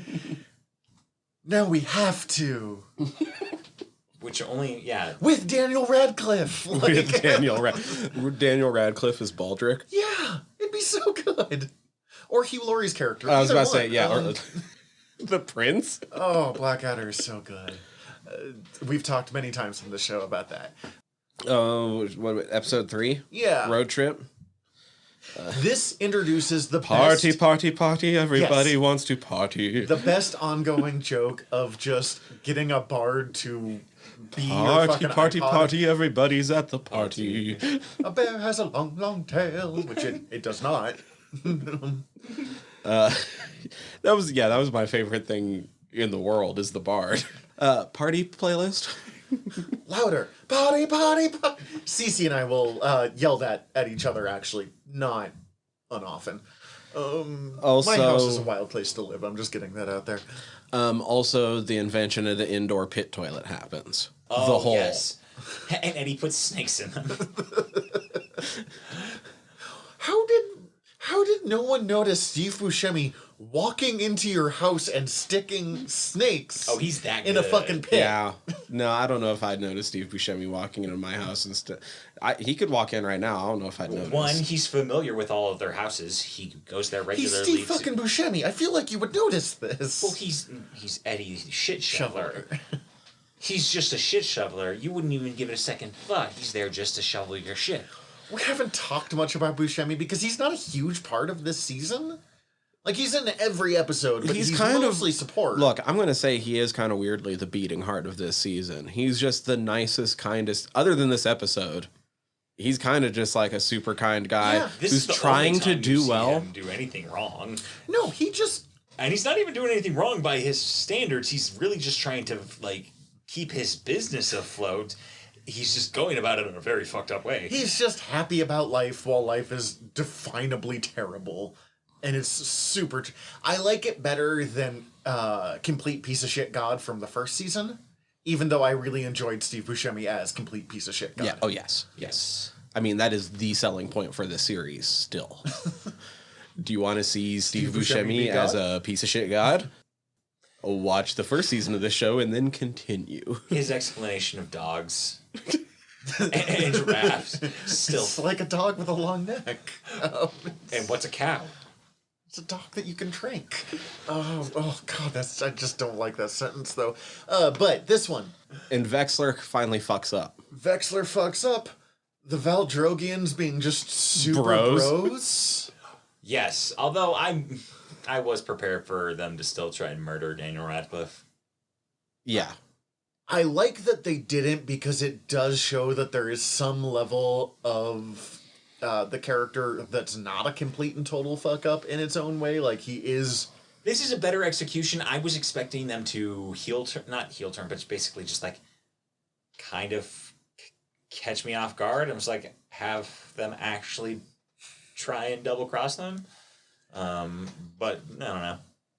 It was good. Peter, what's his name? Serafinowicz. Serafinowicz yelling, "Who the fuck is Brandt?" And I'm not going to explain any more of that joke than there, but it's just my favorite line of this episode, and this episode already has my favorite ongoing joke. It's just so... Party, party, party, everybody wants to party. Sad version. Party, party, party, every... All right, next episode. Unless you have anything more on this. No, that's all I got. Internship. Chauncey realizes he has no connection with common workers, and he goes and finds a job with Eddie Shit Shoveler. And Mikey falls in with the merry band. I loved this episode. The merry band. I'm hoping people can hear my air quotes. Well, I can feel This 'em. episode falls for me somewhere very in the middle. Like, I don't have any major critiques of it. It's not one of my like high points, but every bit of it is very well delivered. There's so many good bits that just like are the kinds of bits that always work for me. The fucking Daniel Radcliffe accidentally starting a fire, just like, And then very genuinely being like, how did I do? how did I do? Just like being completely oblivious to the fact that he just destroyed a person's home. Well, that's the kind of bit that will never not work for me, and I love it. Robin Hood just being a bunch of like druggy thieves is kind of great. That was pretty good. That was very good. And just their dealer just like hanging out in the bushes. Like, Now we go talk to Brian. Hey, Brian. hey, Brian. I don't know if Brian's the name, but just... Oh, and then the whole resolution of it with why can I not remember the brother? Mikey. Him falling in with them and just learning how very dumb he is throughout that episode is so fucking funny to me. I do like that this is the episode that gives Mikey a little bit of range, because this is the one where he's really kind of... We realize he's aware of how dumb he is. Yes, you get Like, a lot of pathos for him in yes. this episode. Which, that actor, who I keep thinking John of as Bass. knockoff Ezra Miller, who looks far less uncomfortable than Ezra Miller does as a person. Fair, yes. In the first season, he never really got that moment either. Like, this is the most character development he's gotten across 2 seasons, even though he's still just playing the kind of weird dipshit. Like a lovable Next dipshit. season, he finally gets quite a bit more. Good. We'll talk about that in 2 Excellent. weeks. since I have watched it already. Yeah, I'm very excited. You should be. What's Hal up to? She's just helping out her brother. I mean, she ends up helping him out in the end. I can't quite remember her At main... first, she's just like I think wanting he's her jealous time. of her or something. Yes, because she's having the book club with her friend. Yes. That's right. And I don't blame her for wanting a time where she can just hang out with her friend and not have to look after her idiot brother. The literal But- only other person in her village, in her whole fucking town, who reads books that she's reading, and is like, yeah, I want to spend some time with my fucking friend. Sorry, please, just chill. We get little bits of Maggie. She will come up more later. I like Maggie quite a bit. Maggie's great. Yeah, Maggie's great. I wish Lolly came back for season 3. Oh, she's not in Spoiler, it? she's not in season 3. Oh, I was looking forward to finding out who she is. Hopefully, it was just like a scheduling conflict, and she's back for season 4. I don't know if there's a Or season she's just 4. got more work. Doesn't sound like there's going to be a season 4. It's okay. We have 3 really good seasons by the sound of it. Yeah, which is more than most shows. Episode 5 is Holiday, where the kingdom is celebrating Harvest Day. Right-wing uncle shows up. I sort of disagree with the And message Craig of Norris. just deal with your shitty racist uncle. Like, because he's family. I don't really buy that story anymore. I love But- the joke of he voted for King Cragnor, and then no, he's a monarch. We don't get to vote. He just wrote it down and threw it at the castle.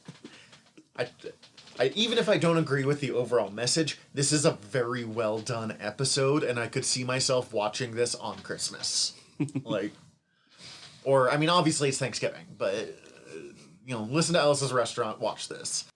No one ever calls out the fact that the cousins immediately just start beating the shit out of Mikey, always. This is I feel like a trope of cousins in media.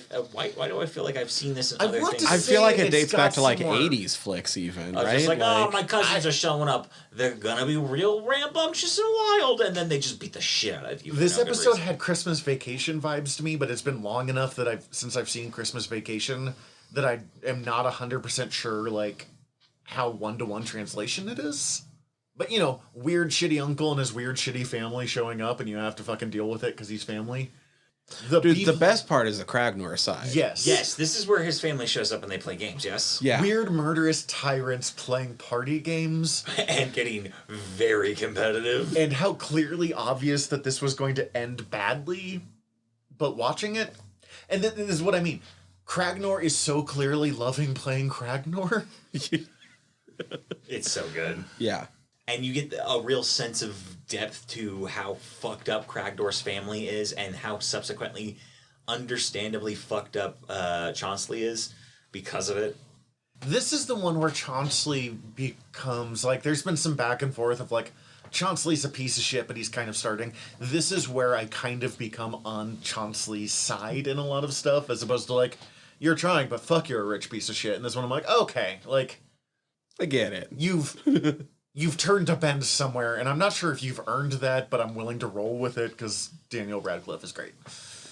Well, he keeps trying to turn that bend for everybody watching with the next episode, which is a music festival. This is the one with Portlandia guy. with Fred Armisen. Thank you. This one, he's barely trying to turn because he's mostly just trying to get Get in Nell's laid. pants. Yeah. Very hardcore, just trying to get in her good graces. But this is a great episode. The Fred Armisen going out and doing experimental rock for his whole set is There is a behind the scenes thing where Fred Armisen talks about listening to a shit ton of old medieval music and then writing the who song or whatever it is. And I can't tell if it's real or a parody of Fred Armisen writing that song and all the stuff, because he is making jokes the whole time, and I'm like, I don't know, but I still sing hoo to a bit for myself after watching this episode. It's annoyingly catchy. given what little I know of Fred Armisen and his love for music, I wouldn't put it past him. I find it very believable. It's a believable thing, but also could have wholeheartedly been just something he pulled out of his butt to make I haven't up. watched enough Fred Armisen to know, be able to tell when he's just horse shitting. I don't know if he's watched enough. Who can fucking tell? But Al is kind of becoming jealous of Maggie kind of getting into her job. Yeah, because Maggie pretty openly was like, nah, fucking whatever, it's a cushy gig, who's gonna stop me? And then finds out she actually really likes being in a convent and, like, what sounds like a really awful job. Yeah, it really does. Her friend fucking cut out her tongue. Which that whole bit of her is supposed to have had cut out her tongue and nobody checked is so fucking funny. Yeah, Trish. Trish. Look, part of this episode was weirdly way too fucking real. Like, As someone who didn't know what they were doing with their life for large parts of life, including today, no, parts of because that connected to me. But because same. I once went to a concert where, not the main set, but like I went the very first time I saw Clutch. oh no, I like Clutch so much. I'm sitting there and like, oh, this is fucking great, and like, oh, this is great, and like, I really know their catalog really well though, and they're kind of burning through. There's a crowd favorite. There's a big radio hit. What are they saving for their encore? Get to the encore, and it was a 20-minute free-form jazz blues jam session. That's what you do when you really want to guarantee that you're not going to have to deal with the second encore. Like, It was cool for like the first 7 minutes, and painful for the last 13. Ooh, It's such a- 20 minutes is too long. it's such a weird thing with big name artists because on one hand I really do believe in the right to kind of experiment and find your own voice. On the other hand, I paid you for me a lot of money. I want to fucking hear, you know, There's a difference between 1 week when I doing went to that the at a Naked live Ladies show concert, like- and doing that in a studio. Writing a song can happen anywhere, but also maybe try out something you've already written on people who are paying you. One of the best concerts I ever went to, and I never thought I'd say this, was the fucking Bare Naked Ladies. Because they had just the right balance of their newer stuff. Like, they play a couple of their newer songs that you don't know as well, and then they pop into, like, a really well-known when they were big in the 90s song, and, like, back and forth. And they had that, like, all right, we're not nearly as big as we used to be, but we still get to fucking tour the world playing this fucking song. That's really cool. As opposed to, you know, Fred Armisen's character here, who is just the absolute shitty, you guys are all sheep. No, man, you had a fucking one-hit wonder. Play the fucking one-hit wonder. What's wrong with you? You can do your other shit afterwards, but you gotta play who. Yeah, and that was pretty clear. Like, they were just like, just play who. We don't even need you to play. We hardly need you to play anything else. We don't need you to play anything else. We just want the one song. And then everything else is up to you. Fair game. And he's just a real dick about it. Chauncey was mostly just trying to get in Al's pants, but I do like at the end how even Vexler pointed out. He's like, look, you got angry for the peasants. That's not what your dad does. Yeah, he actually shows leadership stuff. Next one is the Are They Aren't They Dating episode? The next one is Day in Court with the royal goat eating the garden. That's right. I loved this episode. What was the B story to that, though? The B story is the goat. Or no, I mean, okay. The A story is the goat. The B story is Lord Cragnor has started taking therapy. Yes, this is the therapy for Cragnor. Okay, yes. This is my favorite episode of the Ethan Cragnor. This is my favorite episode of the whole season. And Chauncey doesn't want to piss him off because he's finally getting to, like, do puzzles with his dad. He's getting to have a relationship with his father for the first time ever.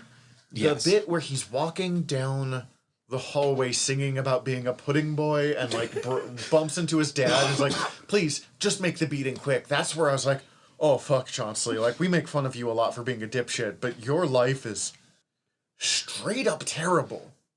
But also that pudding boy song. It's not the scene I saw from season 3 of Daniel Radcliffe doing, like, burlesque, but Daniel Radcliffe's willingness to do, like, goofy songs about himself, or, like, goofy, awkward moments coming from, like, you can't escape Papa in the first season. Bogging the log in the hole. Bogging the log in the... Jesus Christ, I love Daniel Radcliffe, which I did not know until kind of this series. I actually did know this because I've always liked him, but this is one where I was like, fuck yeah, I liked just him. want to hang out with you. But like, I've seen him in a couple other things. Like his post Harry Potter work has been like, damn man, I like the choices you're making, and also you're doing a great job with the choices you're making. For a kid actor, he seems to have come out very well out the other side. Yeah, he must have had some good safety nets built in. Britain's generally better about that. That's good. Generally. Got it. I guess, do we have anything on the go? Because we've already talked up the therapy bit, which is... I mean, I just wish that they would have carried that forward better in the rest of the season. Yes. Had that go just like been in the background. Like anytime Eddie's around. I agree, I feel like but they do also one the more- implication that Eddie's gonna fuck the goat is very, like... I can Oh, see Eddie why fucked the goat. I Oh. can see why they didn't decide to take that further. Like, It's the Dark Ages. They had to consummate the wedding. and there was probably people just outside the door to listen to make sure. Because Oh, that was not uncommon. probably It was watched. Wesley Pervert. Wesley Pervert was in the Oh room my watching. god. He Oh, was we haven't mentioned Wesley Pervert, and we don't need to go in further other than just... Everybody's profession is He's a- usually their last name. He's a fucking Simpsons background character, and I mean that in the best possible way. He's the hard breathing kid from Hey Arnold.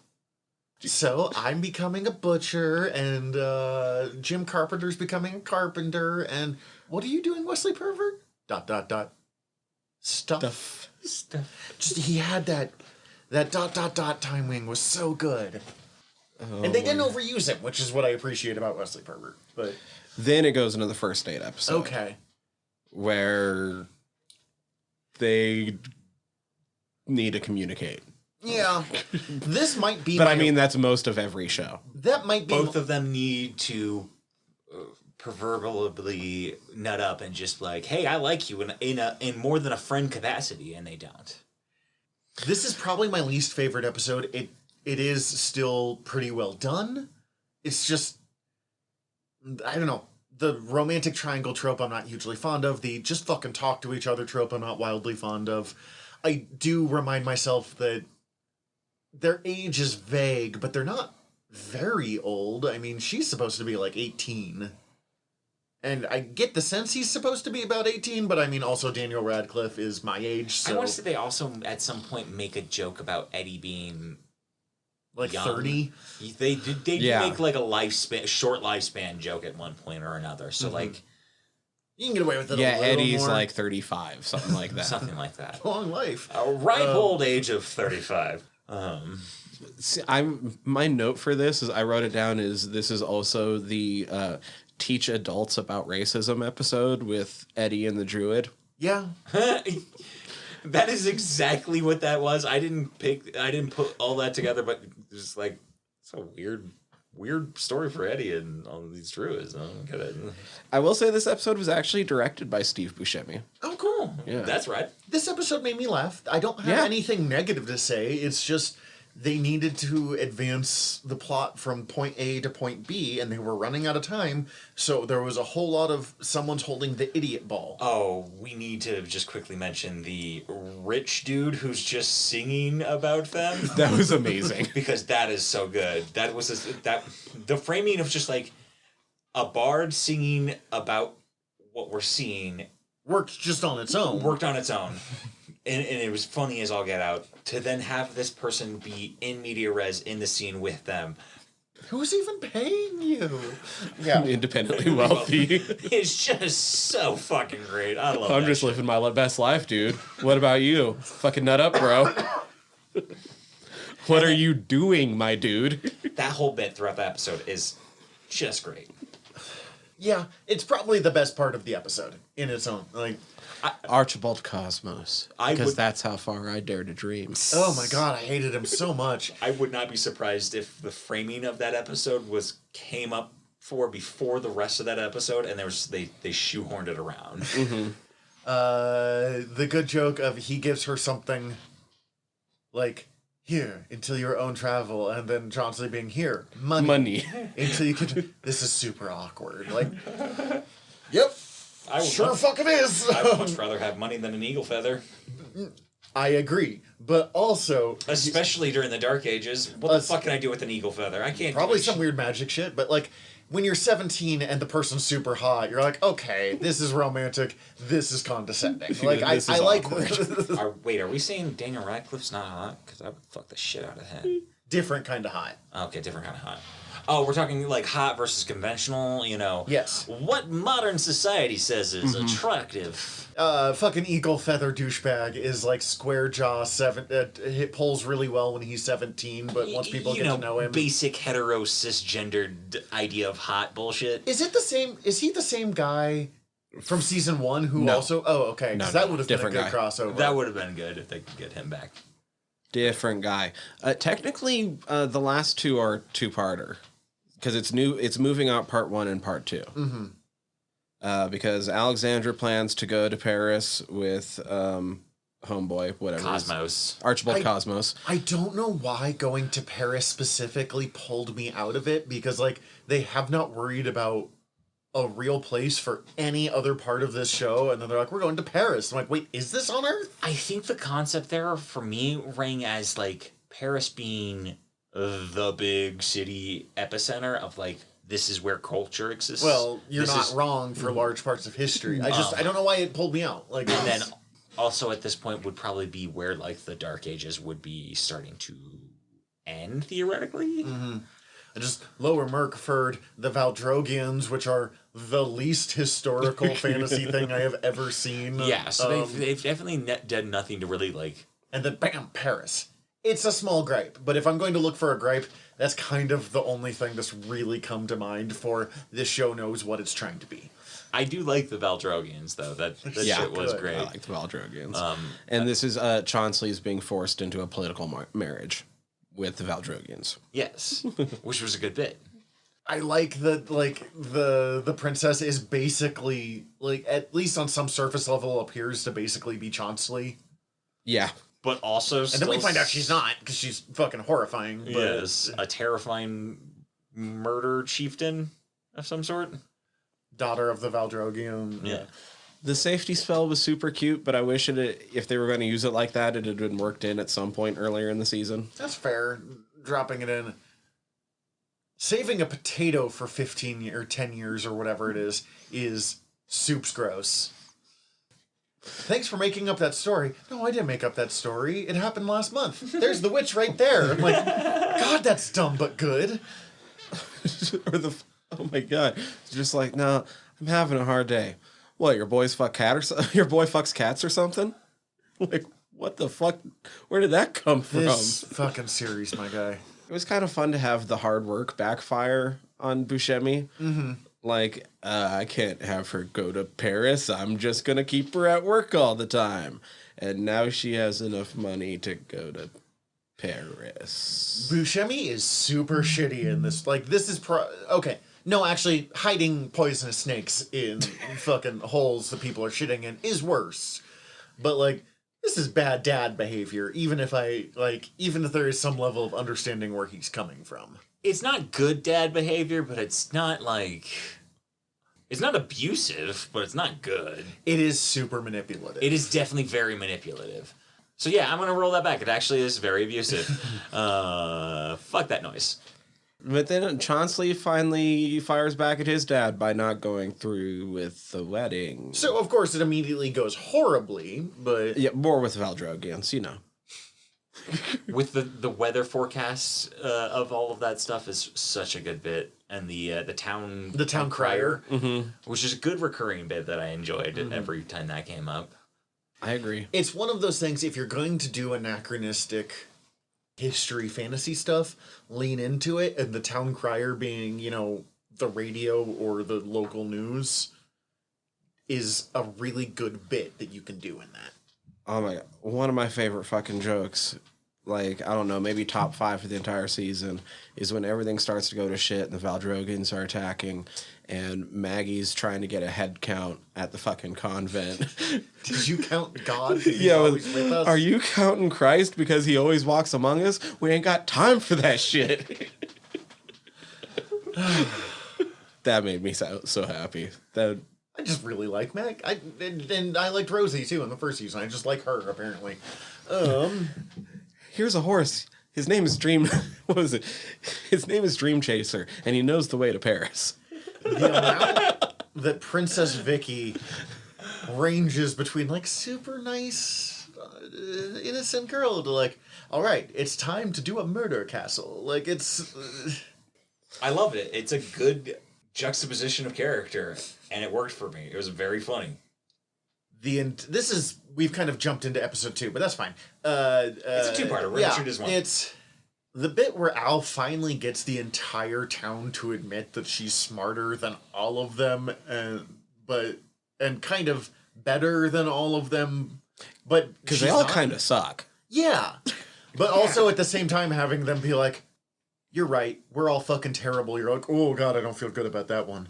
Oh, that's okay. Sorry, my brain just connected some dots. But the guy who plays the carpenter, or the friend of one of her friends who becomes a carpenter or whatever. The other forgettably handsome guy in this one. Yeah, he plays. He's in the School of Rock TV series. There was a School of Rock TV series. Oh, for Nickelodeon, baby. Are we talking about the guy that kind of looked like knockoff Stifler? Yeah. Okay. Yeah. Yeah. That's accurate. I didn't think of that, but that's very They accurate. also did a Broadway show version of School of Rock. That one I knew. But he plays the Jack Black character's role in the TV series. I don't like that. Yeah, it's not great. I only know that it exists because for some reason I was getting back into Nickelodeon live action for a moment, and I quickly stopped Because it's bad. because it was like, oh, this is not for me anymore. No. I am too old. It's like trying to watch Disney Channel original content for the most part. If it's not old stuff that was when I was young, then I don't. And as someone who wasn't raised watching if that it's stuff, not it's Brink. not actually very good. Oh, it's not. If it's not Brink or Johnny Tsunami or Those are also not very good. Tsunami doesn't hold up. No, it doesn't. I just watched it recently. It doesn't. It's so sad. Brink will never die, though. yeah, Brink is so good. Okay. Go big or go home, baby. Lord Vexler's immediate, well, time to go, and just having like a fucking great time. Again, I just can't talk up enough. Not Lord Kragnor, sorry. Lord Kragnor, I can't talk up Kragnor enough this season. He's just, every scene he's in, he steals. They'll be at that for a little bit, so we can actually go hit up the stores before we leave. Yeah. Let's go to the treasury first.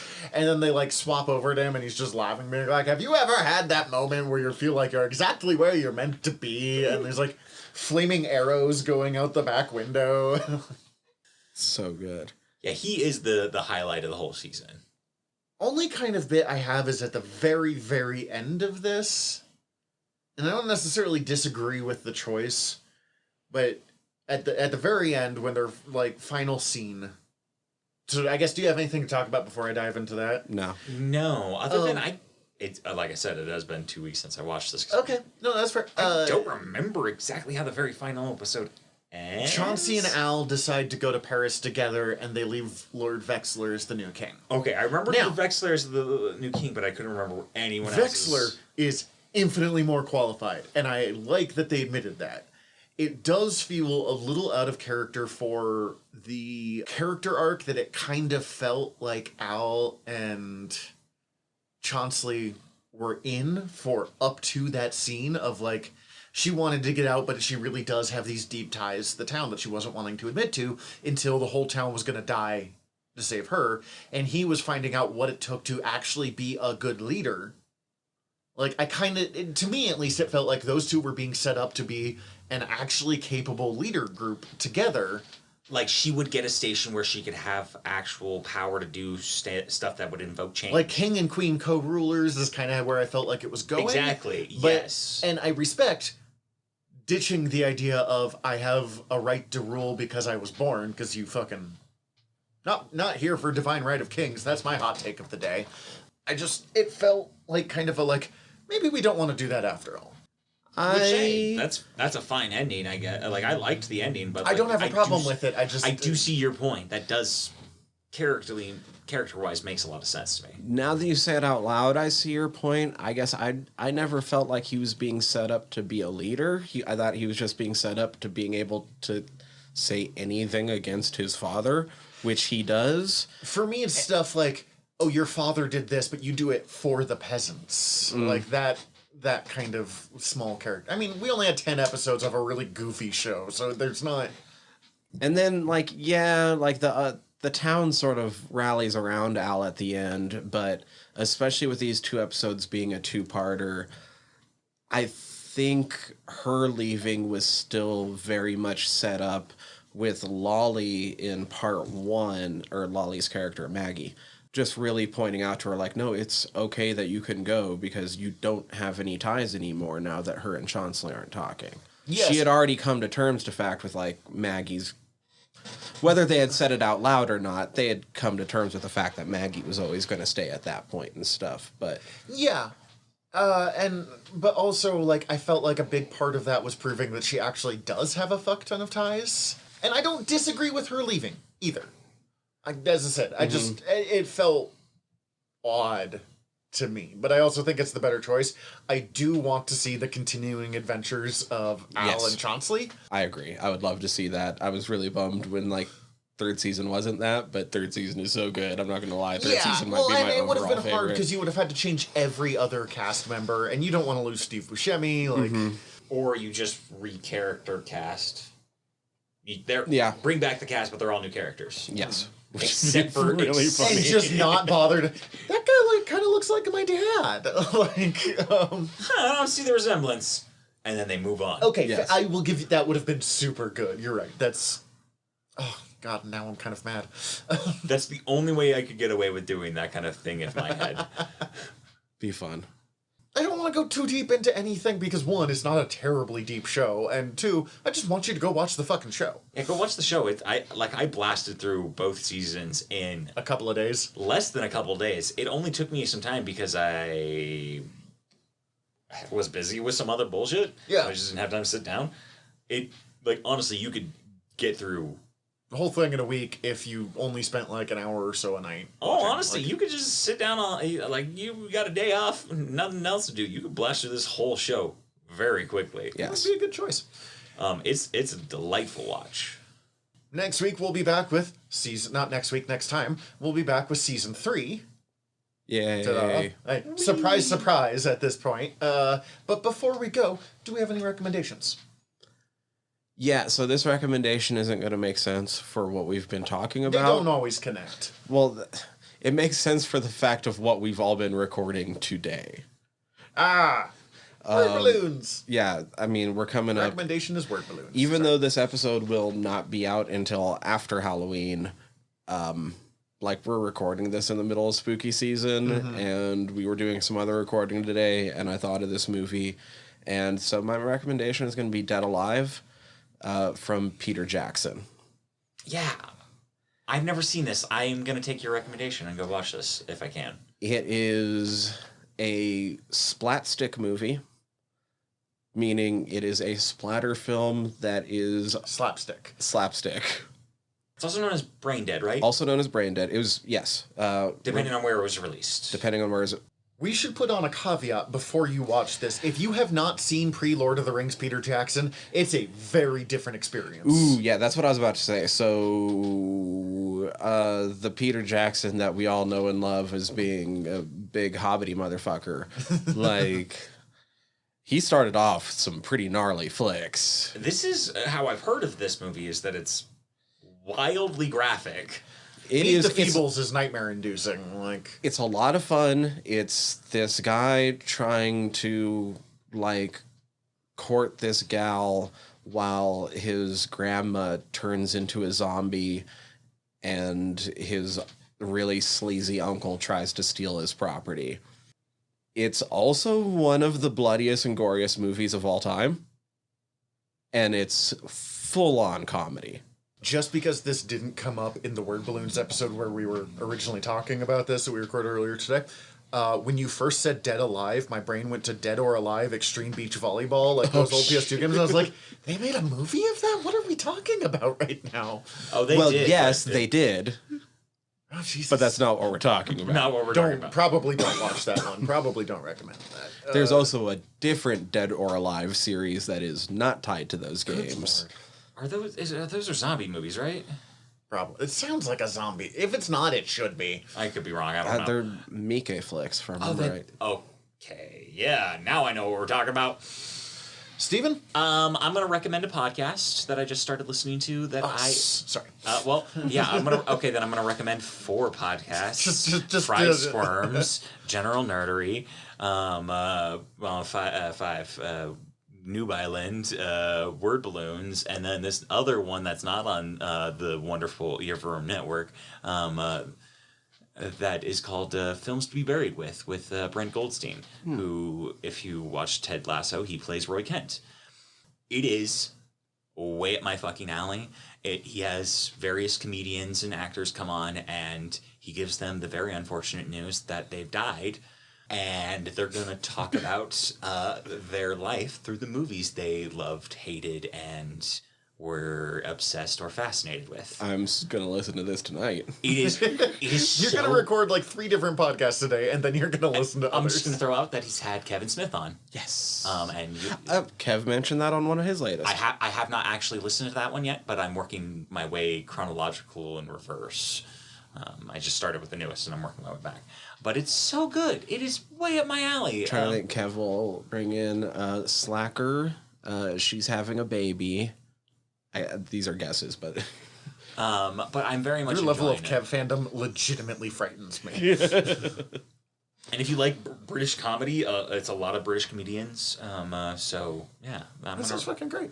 Movies to be buried with. Or films to be... I'm going to look this up real quick, because In the meantime, I'm going to do mine.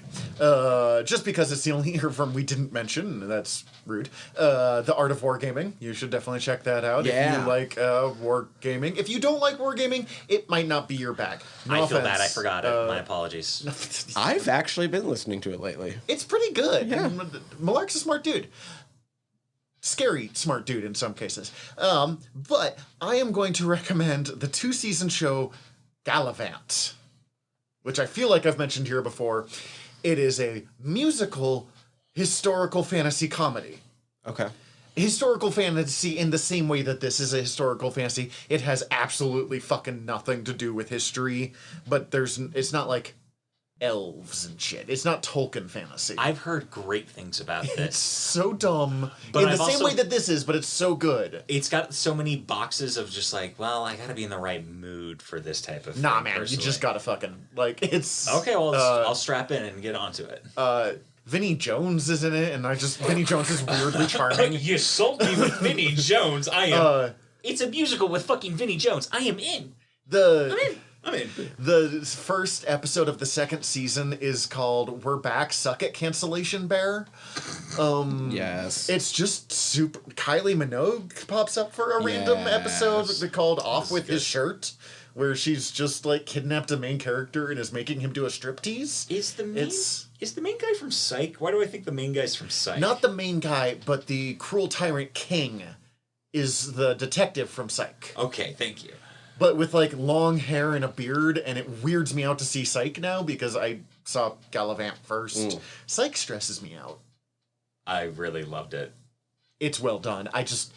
A person lying every moment of an episode it's a neat thing. Gallivant, super fucking charming. Psych, really popular, so maybe check that one out, too. Did you confirm the episode of that podcast? It's Films to be Buried with Okay. Brent Goldstein. Brett Goldstein. Brett Goldstein. I see, and I already got it wrong. But the Films to be Buried with, you'll get there. I couldn't remember if it was films or movies, but it is Films to be Buried with. That's all we got for today. Sweet. I'm Tyler. I'm Zach. Dismissed. Hi, everybody. General Tyler here. If you like the show, please hit subscribe however you're listening to us right now. Also, if you could rate and review us however you're listening to us right now, or preferably over at Apple Podcasts, we would super appreciate it, as the whole world is ran on algorithms, and we want to be all up in them, getting our voice out to more places. Also, tell your friends. We always appreciate that. If you want to get in contact with us, ask us questions, give us comments, email us generalnerderypod@gmail.com. You can also contact us through our website, www.generalnerdcast.com. While you're there, check out all of our back catalog, or click the links up at the top as we are part of the Earworm Podcast Network. Go check out all of our sister shows.